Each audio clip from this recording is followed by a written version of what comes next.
Greetings. I'm Steve Warshauer. I'm a broker with Coldwell Banker Commercial, Blair, here in Long Beach. And with me today is Tiffany Lee, who is also with Coldwell Banker Commercial, Blair.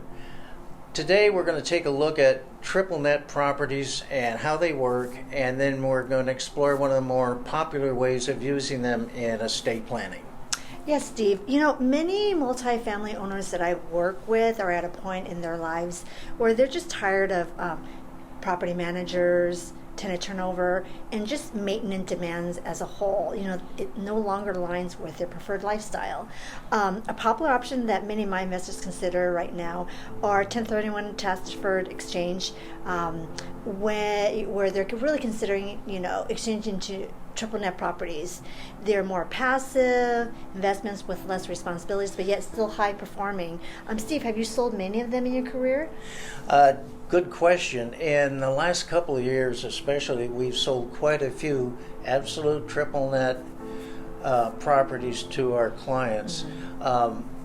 And most of my clients are around my age. They're older. So they are getting to the point where the management responsibilities don't fit in their lifestyle. The responsibilities for taxes and insurance and maintenance don't meet their proposed lifestyle, so that they want to move into something more user-friendly for them.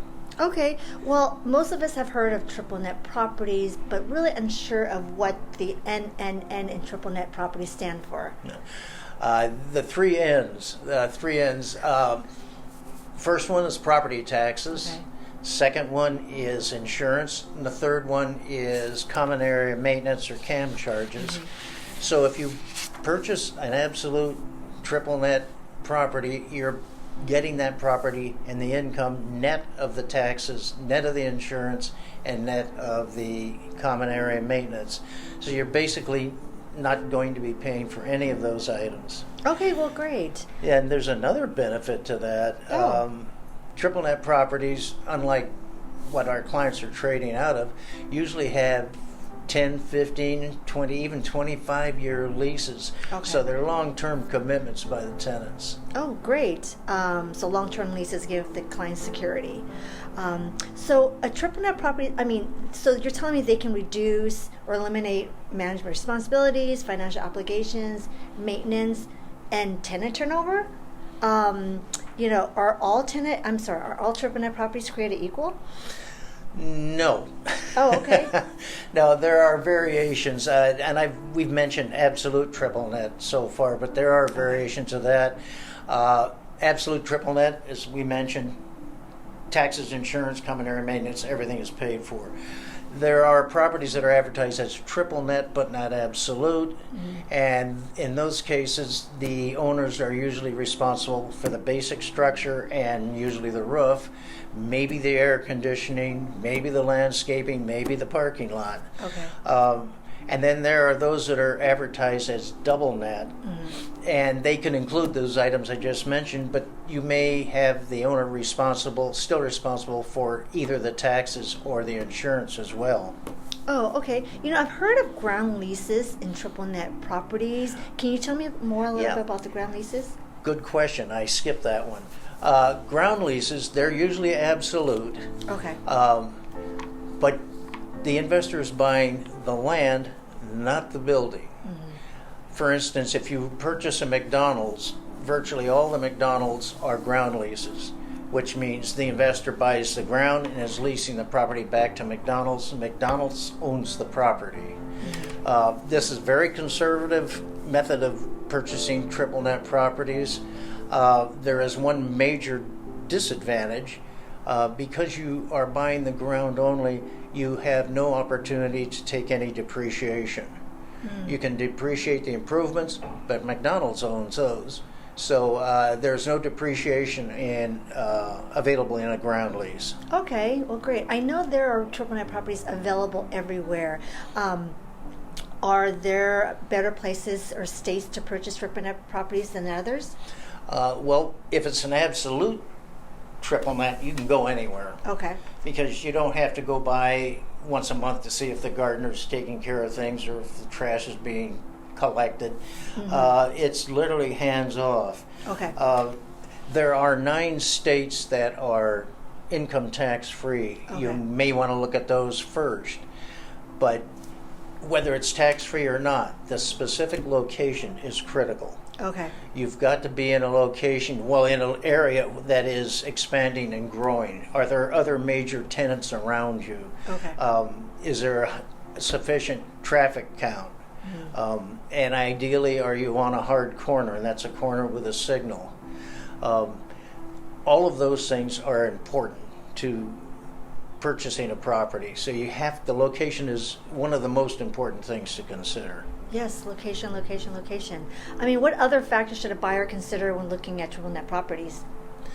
Well, other than the location, the lease. Okay. The lease is, in many ways, the lease is what you're buying. You want a high credit tenant like a McDonald's or a Chipotle or Okay. Chick-fil-A. But you want to make sure that the terms and conditions are as advertised. Is it actually an absolute triple net property? Okay. Okay. What are the lease terms? What are the renewal rates? All of that. So you want to make sure that you review the lease. And I usually ask for the lease prior to even opening escrow. Okay. There's no reason not to get through that up front. Okay. And most listing brokers have no problem with that. They don't want to spend a lot of time in an escrow and find out later that the lease wasn't approved. So just get that out of the way. The other thing I highly recommend is that in a situation like that, you have a real estate attorney look at the lease as well. I can look at it and I can give you my opinion, but I am not an attorney. Okay. Understood. You mentioned that most of your investors are choosing to invest outside of California. Is there a reason why? Yes, California is becoming more challenging to invest in every day, and most of our clients are moving out of multifamily, which is really challenging. You have rent control and limits on deposits. You have further deterioration of the ownership rights that an owner has, and they continually increase the rights tenants have. So it just makes it challenging. Recently, the Board of Supervisors in LA County passed a temperature mandate so that in 2027 you're going to have to keep your rental units at 82 degrees or less. Wow. Now, that presents a huge problem. An awful lot of the B and C properties in California were built in the early 20s or right after the Second World War. So they're 75 to 100 years old. Okay. Retrofitting those for air conditioning would require, in almost every case, upgrades of the entire electrical system alone, which could cost $20,000 or $30,000, and then of course the cost for the ducting and the installation of the air conditioning equipment. So that's just another incentive to invest elsewhere. The other thing that affects all commercial property is the continual threat on Prop 13 protection, which keeps property taxes stable until the property is sold. At that time, it's reevaluated. There's a move to split the tax roll so residential remains under Prop 13, and all commercial property would no longer have that protection, and the tax rates would be at the whim of government. So Yeah. think about that. If you have a property in California where the tenant's paying all the taxes and all of a sudden they jump, that's a threat to their survival. Yeah. And if they don't survive and you have that onus situation, it may be very difficult to find a new tenant that wants to take it on. So it has a double-edged sword effect on investing in California. Okay. Well, Steve, I mean, this has been a very interesting conversation. Next time, maybe we can dive deeper into the structure of triple net leases and location selection.